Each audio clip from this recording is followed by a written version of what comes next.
મોરબીમાં ખેડૂતે કરી વાંસની સફળ ખેતી, વીઘે 40,000ની આવક મેળવી. આગામી 40 વર્ષ સુધી આવકની ગેરંટી હોવાનો ખેડૂતનો દાવો. મોરબી તાલુકાના ફળસર ગામના ખેડૂત ખંતીલભાઈ ભીમાણીએ તેમના ખેતરમાં વાંસની ખેતીની એક નવી શરૂઆત કરી છે અને તેમાં સફળતાની પણ કેડી કંડારી છે.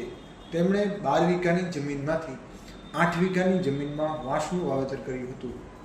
જે તે વખતે તેઓએ 55 રૂપિયા પ્રતિ રોપાના ભાવે 1200 રોપા ખરીદ્યા હતા અને તેમનું વાવેતર કર્યું હતું. હાલ તેઓના મોટાભાગના વાંસ સારી એવી સ્થિતિમાં પહોંચી ગયા છે અને હાલમાં ખેતરમાં 20 ફૂટ ઊંચા વાંસના ઝાડ જોવા મળી રહ્યા છે. વીઘે વાર્ષિક 5,000થી 10,000નો ખર્ચ તેઓને થયો હતો. ચોથા વર્ષથી વાંસનું કટિંગ શરૂ થશે અને આગામી વર્ષથી તેઓને 35,000થી 40,000 રૂપિયાની વીઘે આવક થશે અને આગામી 40 વર્ષ સુધી આ આવક શરૂ રહેશે તેવો ખેડૂતે દાવો કર્યો હતો. રાજ્યની દરિયાઈ કાંઠા વિસ્તારની ખારાશવાળી જમીન હોય અને આ જમીનમાં પરંપરાગત ખેતી કરવી શક્ય નથી. બીજી તરફ વાંસની ખેતીને ખાતર કે દવાની પણ જરૂર પડતી નથી, જેથી ઓછા ખર્ચે અને ઓછી મહેનતે ખેતી કરવાથી આવક બમણી થતી હોવાનો ખંતીલભાઈ ભીમાણીએ દાવો કર્યો છે. અમે અહીંયા પહેલાં આંબાની કલમો વાવેલી હતી.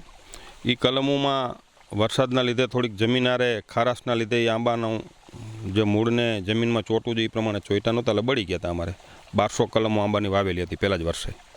પછી અમે મિત્ર હારે બેસીને અને સાહેબોનો ફોરેસ્ટ ગ્રુપના અનુભવથી થોડું અમે પૂછીને, એક મિત્ર છે મારે રાજકોટ રહે છે બાલા સાહેબ કરીને, એમને પૂછેલું મેં તો કે આવું કરશો તો કાંઈ વાંધો નહીં, અને આ જમીનમાં એ થઈ જશે વાંસ.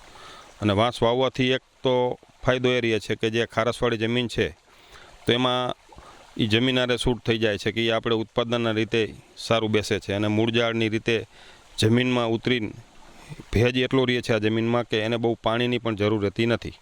હા, આની અંદર ટોટલ આ જગ્યા અમારે બે ભાઈ વચ્ચે 12 વીઘા છે.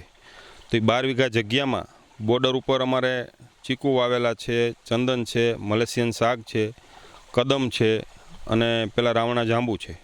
અને અંદરની 8 વીઘામાં વાંસ વાવેલા છે અને 2.5 વીઘાના અમે નેટ હાઉસ કરેલું છે. એમાં આપણે બકાલું કરીએ છીએ, ટમેટાને એવું, એ ઓર્ગેનિક હોય છે, એટલે બહુ અમે ઝેર કે રસાયણ નાખતા નથી. હા, તો હું ખેડૂત ભાઈઓને એ જ કહેવા માગું છું કે આમાં આપણે કોઈ માણસો મળે કે ન મળે, ઘરે આપણે ઘરના 2 મેમ્બર હોય તો આ ખેતી કરી શકીએ. ખાલી આને નીંદવા અને પાવા સિવાયનું કાંઈ કામ રહેતું નથી વાવ્યા પછી.